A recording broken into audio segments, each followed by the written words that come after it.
एहसास, एक खूबसूरती, एक आस। एक आस था, एक विश्वास, यही है एक अच्छे दिन की शुरुआत। सुप्रभातम, स्वागत है आपका इस विशेष कार्यक्रम में। मैं हूं किरण भारद्वाज।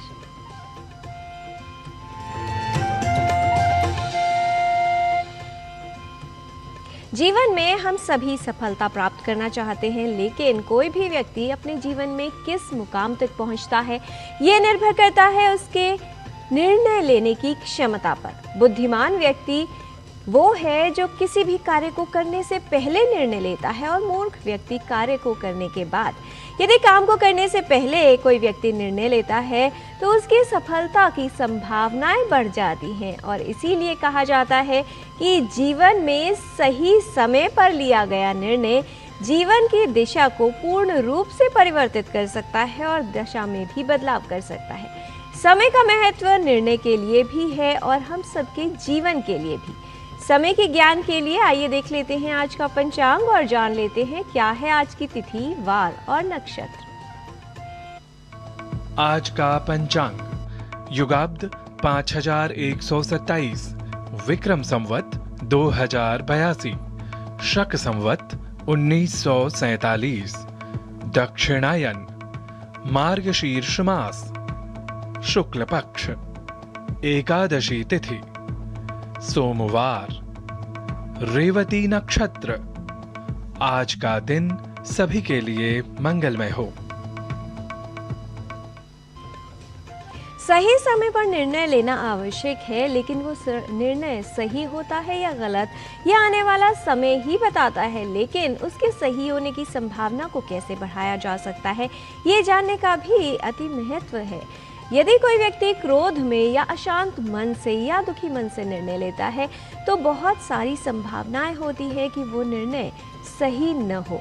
इसीलिए अपने मन को, विचारों को शांत करके ही निर्णय लेना चाहिए। ऐसी स्थिति में निर्णय सही परिणाम देता है, और अपने मन को सकारात्मक रखने के लिए सकारात्मक विचारों को सुनना और उनको अपने जीवन में धारण करना उपयोगी है। आइए देख लेते हैं आज का सुभाषित और जान लेते हैं कौन सा सुविचार हमारे जीवन को परिवर्तित कर रहा है। अर्थेन भेषजं लभ्यं आरोग्यं न कदाचन, अर्थेन ग्रन्थसंभारः ज्ञानं लभ्यं प्रयत्नतः। धन से दवा खरीदी जा सकती है, स्वास्थ्य नहीं। इसी प्रकार धन से बड़े बड़े ग्रंथ लिए जा सकते हैं, परंतु ज्ञान तो प्रयत्न और परिश्रम करने से ही प्राप्त किया जा सकता है।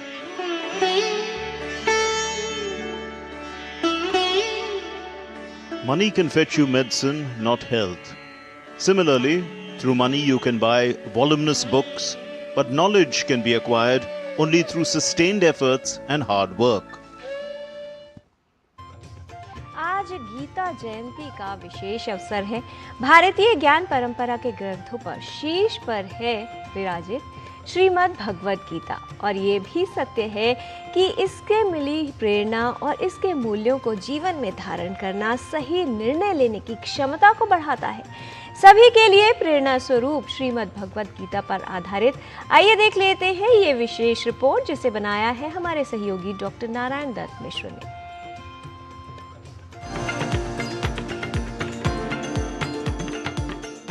सर्वोपनिषदो गावो दुग्धा गोपालनंदनः पार्थो वत्सः सुधीर भोक्ता दुग्धम गीतामृतम महत्। उपनिषदों का सारभूत एक ग्रंथ है जिसका नाम है श्रीमद् भगवत गीता, जिसका अनुवाद विश्व की प्रायः हर एक भाषाओं में हुआ है, जिससे प्रभावित पूरी दुनिया हुई है। चाहे वह वैज्ञानिक हो, चाहे वह महापुरुष हो, चाहे वह साहित्यकार हो, चाहे वह नायक हो, चाहे वह कोई खिलाड़ी ही क्यों न हो। श्रीमद् भगवत गीता की इसी महनीयता को, इसी विशेषता को हम जान लेते हैं भारतीय ज्ञान परंपरा में अपनी इस रिपोर्ट के द्वारा। 5, 4, 3, 2, 1।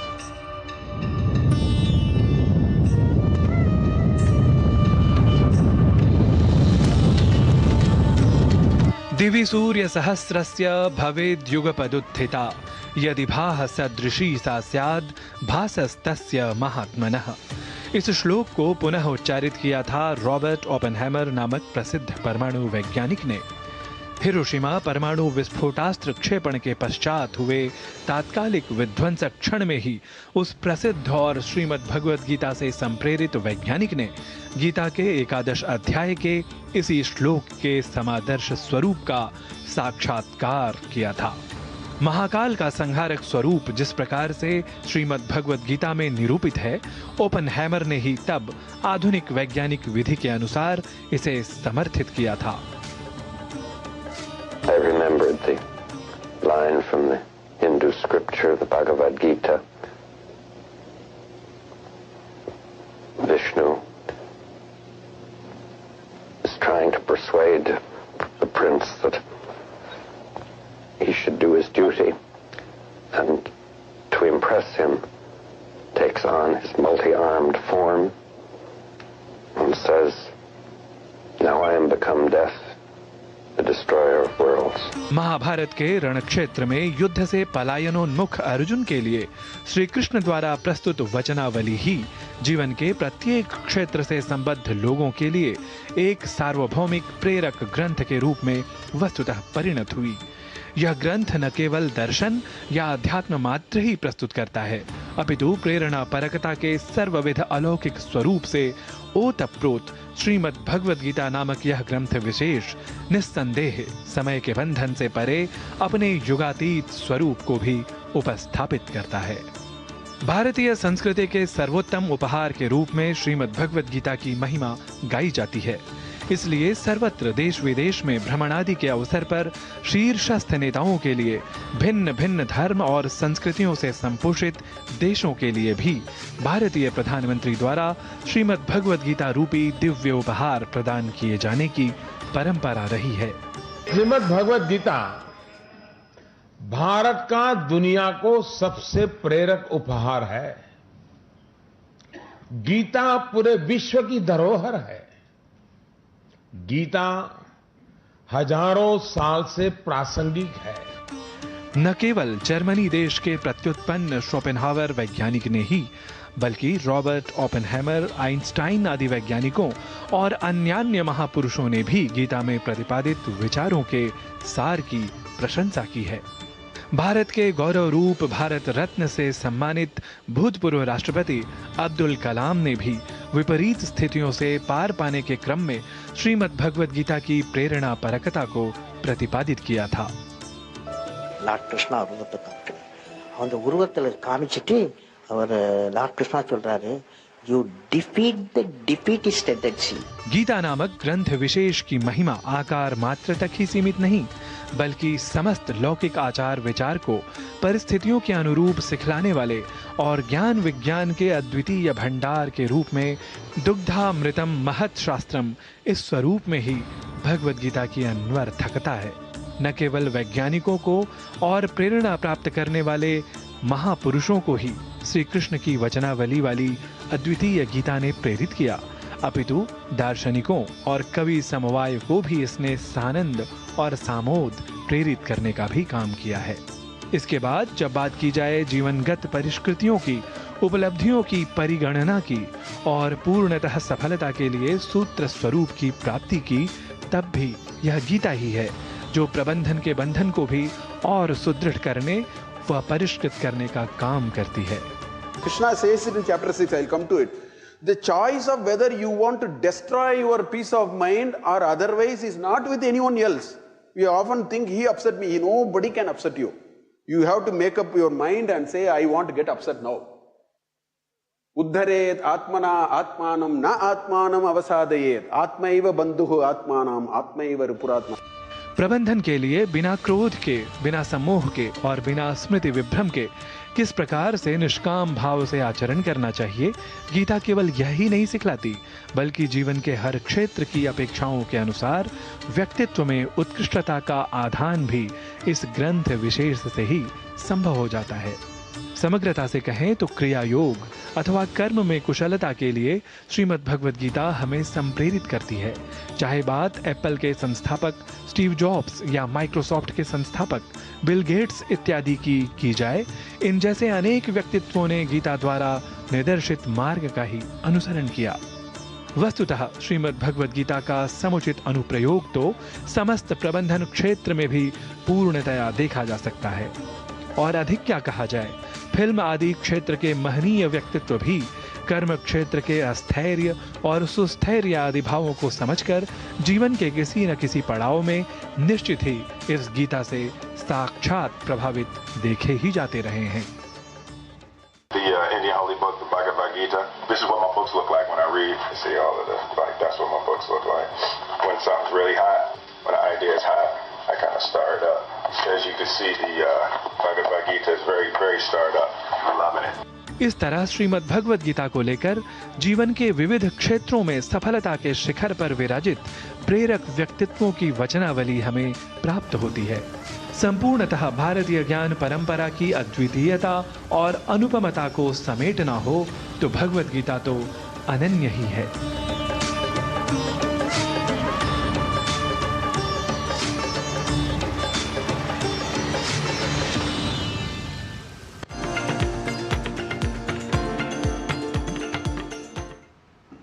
श्रीमद् भगवद गीता से कर्म करने का या फिर ये कहें कि सही कर्म करने की प्रेरणा हम सभी को मिलती है, क्योंकि यदि जीवन में सही और गलत की पहचान हो जाए तो जीवन पूर्ण रूप से परिवर्तित हो जाता है। आजकल की जीवन शैली में कई तरह की स्वास्थ्य समस्याएं हमारे लिए बड़ा खतरा है। ह्यूमन इम्यूनोडेफिशिएंसी वायरस यानी HIV के कारण होने वाला रोग है एड्स। HIV का संक्रमण कैसे फैलता है और इससे कैसे बचाव किया जा सकता है, आइए जान लेते हैं, क्योंकि आज है विश्व एड्स दिवस।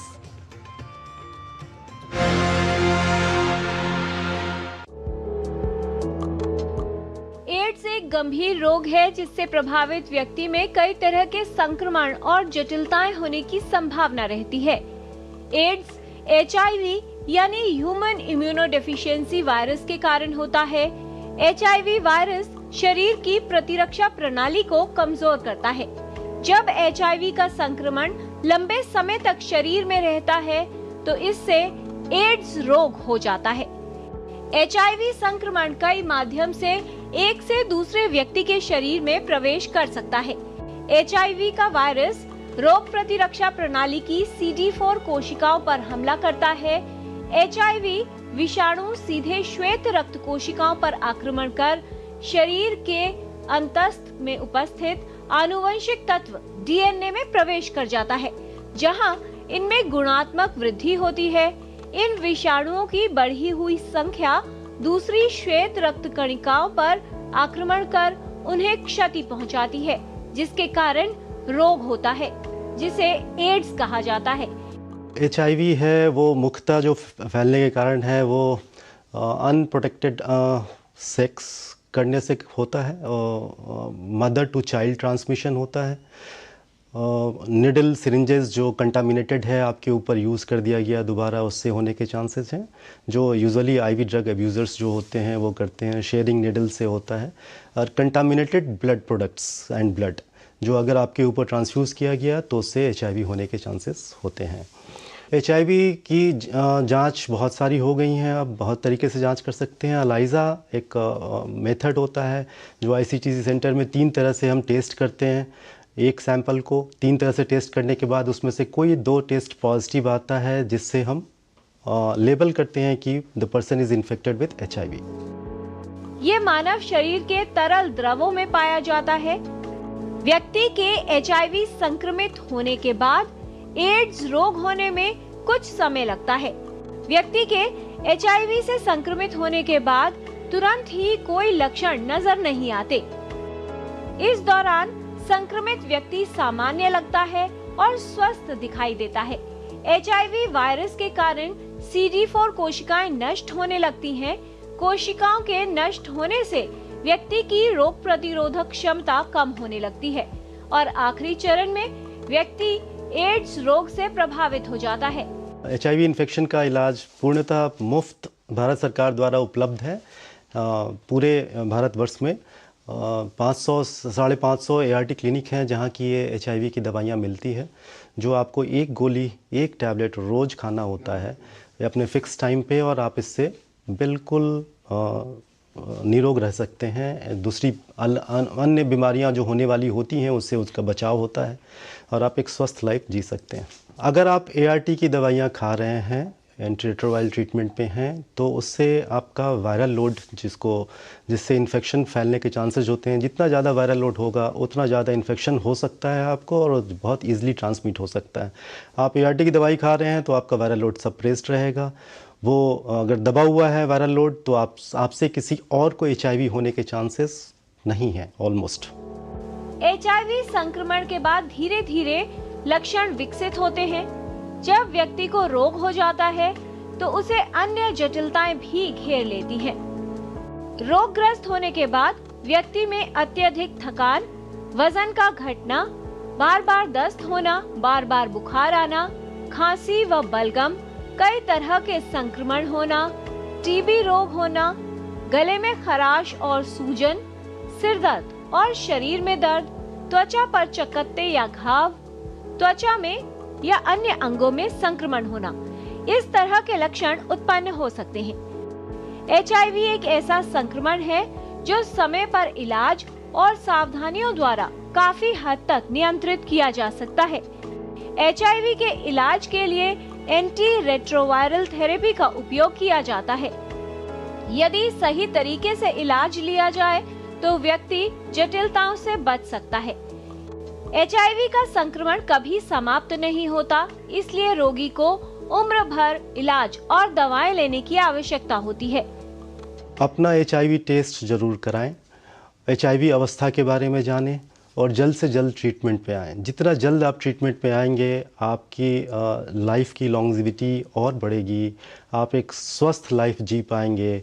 जब आपकी ART की दवाई शुरू होगी 3 महीने के अंदर आपका वायरल सप्रेशन हो जाता है। आपसे किसी और को HIV ना हो, इसके लिए ज़रूरी है वो आप अपनी स्वस्थ लाइफ जी सकें, आपको कोई दूसरे अपॉर्चुनिस्टिक इन्फेक्शन ना हो, ये ज़रूरी है कि आप ट्रीटमेंट पे हों। अगर ऐसा नहीं होगा तो बहुत सारी मुश्किलें हैं आपकी ज़िंदगी में। आवश्यक है कि HIV से बचाव के उपाय के लिए कुछ सावधानी रखी जाए और साथ ही ये जाने कि इसके जोखिम या खतरे को कैसे कम किया जा सकता है। HIV एड्स के बारे में जानकारी और जागरूकता इससे बचाव में उपयोगी है। कुछ सावधानियां अपनाकर HIV के संक्रमण से बचाव किया जा सकता है। किरण भारद्वाज, DD न्यूज।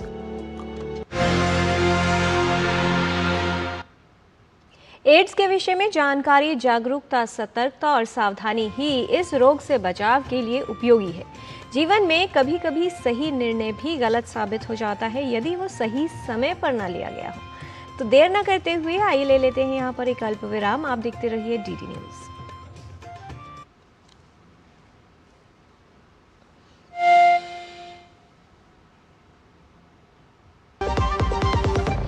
हमने 2.5 में सोचा था ये। संजीव, हाँ, ये वाला घर पिक करना एक मास्टर स्ट्रोक है। ये घर बजट से ज्यादा है। कौन देगा हमें बढ़िया होम लोन? सचिन। सचिन क्यों देगा होम लोन? सचिन? अरे मैं नहीं, सचिन। बैंक ऑफ बड़ौदा देगा तुम्हें बढ़िया होम लोन और बेहतर इंटरेस्ट रेट भी मिलेगा। बैंक ऑफ बड़ौदा से होम लोन लेना भी एक मास्टर स्ट्रोक है।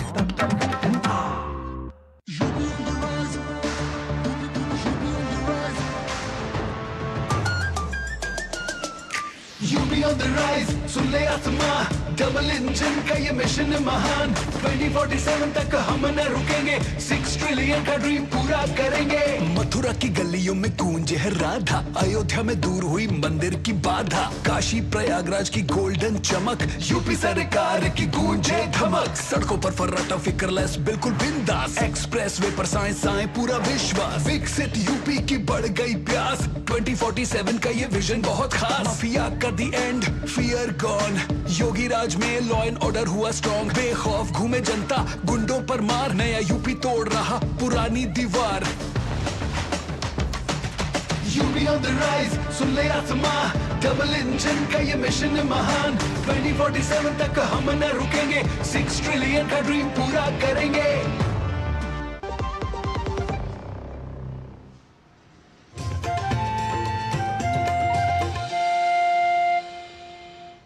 ब्रेक के बाद आपका स्वागत है। योग द्वारा संपूर्ण स्वास्थ्य प्राप्त किया जा सकता है। इसके लिए आवश्यकता होती है नियमित रूप से योगिक क्रियाओं को अपनाने की। यदि रोग प्रतिरोधक क्षमता मजबूत हो तो बहुत सी बीमारियों और संक्रमण की संभावना कम होती है। आइए देख लेते हैं कुछ ऐसी योगिक क्रियाएं और जान लेते हैं आचार्य प्रतिष्ठा से कि किस प्रकार अपनी रोग प्रतिरोधक क्षमता यानी इम्यूनिटी को मजबूत किया जा सकता है और कैसे ये रोगों से बचाव में उपयोगी है।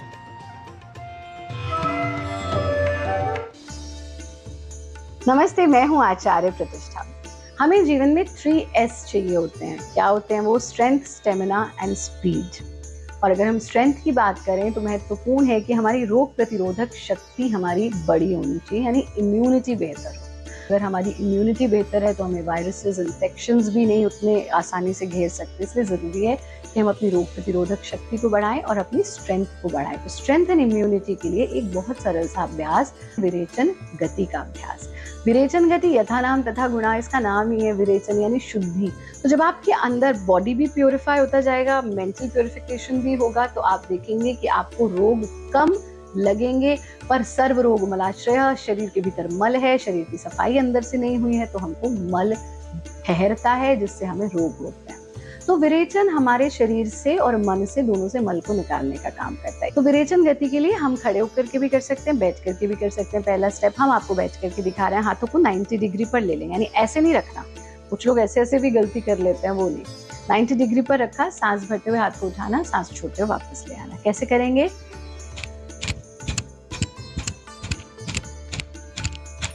ऐसा आप 100 बार का एक राउंड कर लीजिए और 2 राउंड से शुरू कर लीजिए। धीरे धीरे 3 राउंड्स तक आप इसे ले जा सकते हैं। जब 100 बार हो जाए, दोनों हाथों को खोला, 3 बार लंबा गहरा सांस ले लिया। ये है विरेचन गति का पहला स्टेप। दूसरे स्टेप में हम अपने दाएं नॉस्ट्रिल यानी राइट स्वर को बंद कर देते हैं और लेफ्ट से विरेचन करते हैं। पेट का संकुचन होगा हर एक्सलेशन में।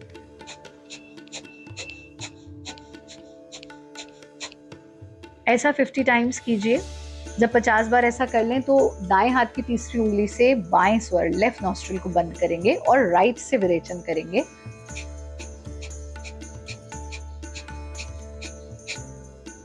जब 50 टाइम्स राइट से कर लें तो 50 टाइम्स हम ऑल्टरनेट करेंगे, यानी लेफ्ट से एक्सहेल, राइट से एक्सहेल। दोनों एक्सहेलेशंस के बीच में छोटा सा इनहेलेशन होगा जिसकी ध्वनि आपको नहीं सुनाई देगी। तो एक बार देखिए कैसे।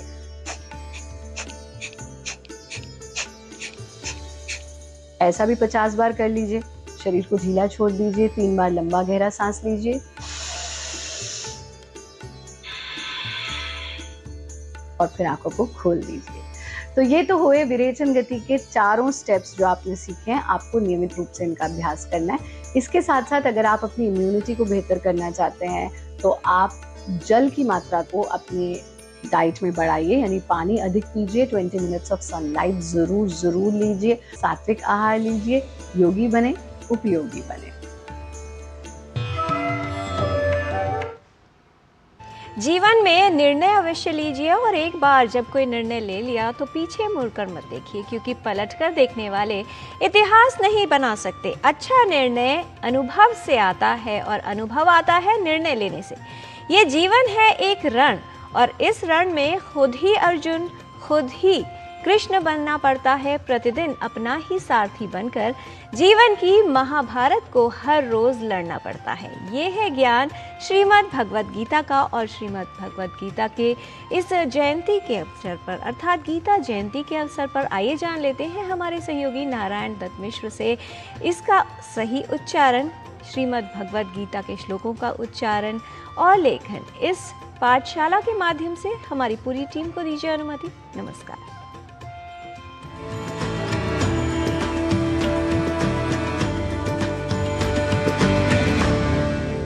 नमः सर्वेभ्यः संस्कृत पाठशाला प्रभागस्य दर्शकेभ्यः। अहं नारायण दत्तः पुनः उपस्थितः संस्कृत पाठशालायां शब्द विशेषमादाय। संस्कृत भाषा सीखने के क्रम में शब्दों के सही उच्चारण व उनके प्रयोगों को आप इन दिनों सीख रहे हैं। जैसा कि आप जानते ही हैं कि अंतर्राष्ट्रीय गीता महोत्सव प्रतिवर्ष कुरुक्षेत्र में धूमधाम से मनाया जाता है, जिसमें श्रीमद् भगवद गीता से जुड़े विभिन्न उपक्रमों का आयोजन भी किया जाता है। तो आज की पाठशाला में अवधान का विषय श्रीमद् भगवद गीता, यह शब्द ही है, जैसा कि मैंने उच्चारण किया, श्रीमद् भगवद गीता, जिसे अनवधानतावश हम श्रीमद् भगवद गीता या श्रीमद् भागवत गीता या भागवत गीता कर जाते हैं, जो सर्वथा अशुद्ध है। इन उच्चारणों में स्वर का लोप या अतिरिक्त स्वर का प्रयोग हम कर जाया करते हैं। ध्यान से पुनः सुनिए, श्रीमद् भगवत गीता, पर श्रीमद् भगवत गीता, इसमें भगवत पद में गकार से संयुक्त अ स्वर का हम लोप कर देते हैं और कह बैठते हैं भगवत, जबकि शुद्ध उच्चारण भगवद ही है। यह तो थी स्वर लोप से जुड़ी बात। इसी क्रम में हम अतिरिक्त स्वर को भी कई बार पदों में जोड़ लेते हैं, जैसे श्रीमद् भगवद गीता के स्थान पर श्रीमद् भागवत गीता कह देना। यहाँ भगवत गीता के स्थान पर भागवत गीता का प्रयोग हम में से कई कर जाया करते हैं, पर बात जब ग्रंथ विशेष की हो, उसके नाम की प्रसिद्धि की हो, सर्व स्वीकृति की हो, तो भगवत गीता पद का प्रयोग ही सर्वथा शुद्ध और ग्राह्य होगा। एक बात और कि भागवत कहते ही शुद्ध व बुद्ध जन विशेष पुराण का अर्थात श्रीमद् भागवत महापुराण का ही ग्रहण करेंगे। तो यह जानकारी भी आपको पाठशाला के माध्यम से दे दें कि श्रीमद् भगवत गीता महाभारत का अंश है, जबकि श्रीमद् भागवत अष्टादश पुराणों में अन्यतम है। यदि अर्थ की दृष्टि से देखा जाए तो श्रीमद् भगवत गीता का अर्थ है श्रीमता भगवता गीता, अर्थात भगवान के द्वारा गाई हुई। और यह तो आप सभी जानते ही हैं कि विश्व के श्रेष्ठ धनुर्धर अर्जुन के किंकर्तव्य विमूढ़ होने पर जीवन का यह अमूल्य ज्ञान श्री कृष्ण द्वारा रणभूमि में दिया गया था। यही ज्ञान रूपी अमूल्य निधि विश्व के बड़े से बड़े शैक्षणिक संस्थानों में अध्ययन व अध्यापन का विषय बना हुआ है। वैसे एक बात और भी आप जान लीजिए कि जैन दर्शन को अरहत या आरहत दर्शन भी कहते हैं। तो अरहत इस मूल शब्द से जिस प्रकार आरहत यह शब्द व्युत्पन्न होता है, या समाज से जैसे सामाज शब्द की निष्पत्ति होती है, वैसे ही भगवत से बनता है भागवत, या भगवत से बनता है भागवत, अर्थात भगवान का या भगवान से संबंधित या संबद्ध। और यह तो संभवतः आप समझ ही गए होंगे कि महापुराण की बात है तो भगवान श्री कृष्ण के जीवन से संबंधित विवरण जहां विस्तृत रूप से कहा या लिखा गया है, वह है श्रीमद् भागवत महापुराण। तो आज की संस्कृत पाठशाला का सार यह कि आप न हो श्रीमद् भगवत गीता और श्रीमद् भागवत महापुराण में कंफ्यूज, और करें सदैव उचित योग्य एवं शुद्ध पदों का यूज। तो भाषा परक ऐसे ही विशेष अंशों को जानने के लिए देखते रहिए संस्कृत पाठशाला। पुनः मेलिष्यामः। नमो नमः।